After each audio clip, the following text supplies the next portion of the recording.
ذکر و اذکار ہماری زندگی پر کیا اثرات مرتب کرتے ہیں؟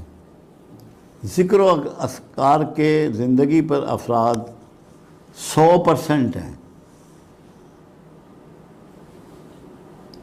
اللہ کا ذکر اگر کوئی جانتا ہو یا قرآن کی اسٹڈی کی ہو یا کسی اچھے استاد کے پاس بیٹھا ہو تو دنیا کا کوئی مسئلہ ایسا نہیں ہے، جسمانی، نفسیاتی، معاشی، معاشرتی، ملکی، کوئی مسئلہ ایسا نہیں، اخلاقی، جو اللہ کے ذکر سے جس کا علاج ممکن نہ ہو۔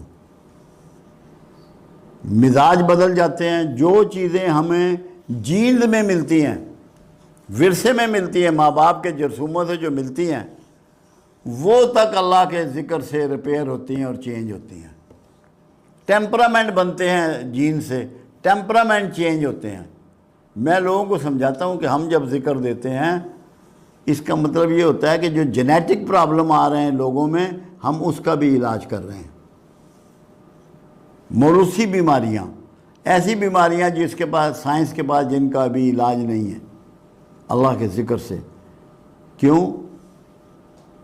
قرآن کا ایک چیلنج ہے کہ تمہارے دلوں کو اطمینان ہو ہی نہیں سکتا میرے ذکر کے بغیر۔ تو دل کے اطمینان کے لیے ضروری ہے کہ پیٹ کا درد بھی ٹھیک ہو، ورنہ دل تو مطمئن نہیں ہوگا۔ کمر میں درد ہے تو وہ بھی ٹھیک ہو، سر میں درد ہے تو وہ بھی ٹھیک ہو، پھوڑے نکل رہے ہیں تو وہ بھی ٹھیک ہو، ورنہ اطمینان کہاں سے ملے گا؟ اس کا مطلب یہ ہے کہ ان ساری چیزوں کا بھی علاج ذکر کرتا ہے۔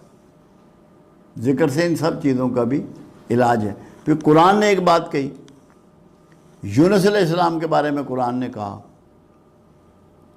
کہ یونس تا قیامت مچھلی کے پیٹ میں رہتا اگر ذکر کرنے والوں میں نہ ہوتا۔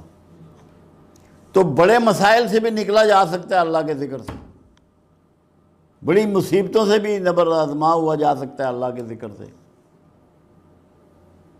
یہ قرآن بتا رہا ہے۔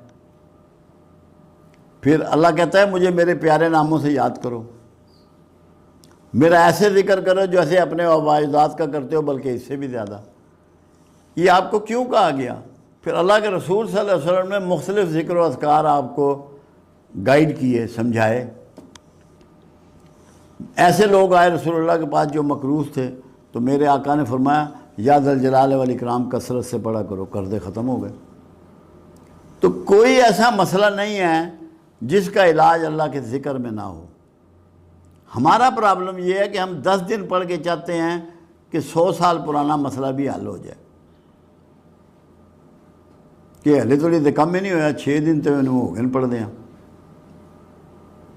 یہ نہیں ہو سکتا کہ اگر پراپر ذکر کسی گائیڈ نے آپ کو دیا ہے کہ کون سا لفظ کس طریقے سے آپ کی زندگی پہ، آپ کے پٹھوں پہ، آپ کی ہڈیوں پہ، آپ کے خون پر، آپ کے دماغ پہ اثرات کرے گا، اگر کوئی سمجھدار آدمی دے تو یہ ناممکن ہے کہ اس کے اثرات نہ آئیں، کیونکہ چیزوں کو ریسائٹ کرنے سے اثرات آتے ہیں۔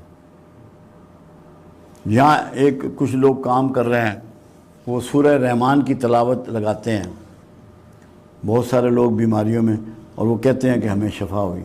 کیوں؟ اللہ کا ذکر ہو رہا ہے۔ ذکر صرف یہ نہیں ہوتا کہ اللہ اللہ کی جائے، اللہ کی باتیں کریں وہ بھی ذکر ہے، نماز پڑھیں وہ بھی ذکر ہے، قرآن کی تلاوت کریں وہ بھی ذکر ہے، نعمتیں لوگوں میں تقسیم کریں وہ بھی ذکر ہے۔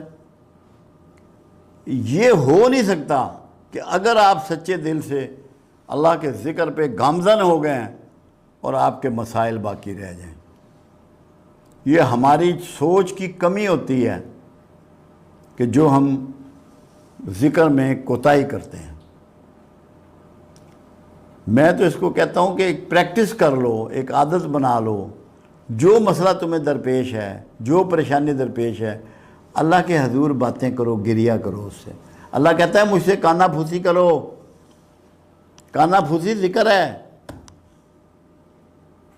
کرو تو صحیح، شرماؤ مت اللہ سے، اس سے اپنے من کی باتیں کرو، ذکر کرو، تمہارے مسئلے حل ہو جائیں گے۔ ہم کرتے ہیں نہیں، دوڑتے ہیں کہ فلاں پیر صاحب کو چلیے کم ہو جائے گا۔ پیر صاحب نے بھی آپ کو اللہ کا ذکر ہی بتانا ہے۔ جب اللہ کے رسول صلی اللہ علیہ وسلم ذکر تجویز فرما رہے ہیں، 4 چیزیں رسول اللہ کے ہاں طریقہ تھا، جو لوگ آتے آنے والے کے لیے میرے آقا دعا فرماتے، اگر جسمانی عارضہ ہوتا تو دم کرتے، اور پانی میں کبھی پھونک نہیں ماری، آپ اپنا ہاتھ مبارک، دست مبارک پانی میں ڈبو دیتے، کبھی لعاب لگا دیتے، چھڑی سے دم کر دیتے، اللہ کا ذکر تجویز کرتے لازمی، اور اتنا کہ جو انگلیوں پہ کیا جا سکے۔ تسبیح اس وقت استعمال نہیں ہوتی تھی، لمبا ذکر میرے آقا نے کبھی نہیں بتایا تھا، تاکہ لوگوں کو آسان ذکر بتایا جائے۔ اور اگر جسمانی عارضہ ہوتا تو کھانے پینے کی چیز ایڈوائز کرتے۔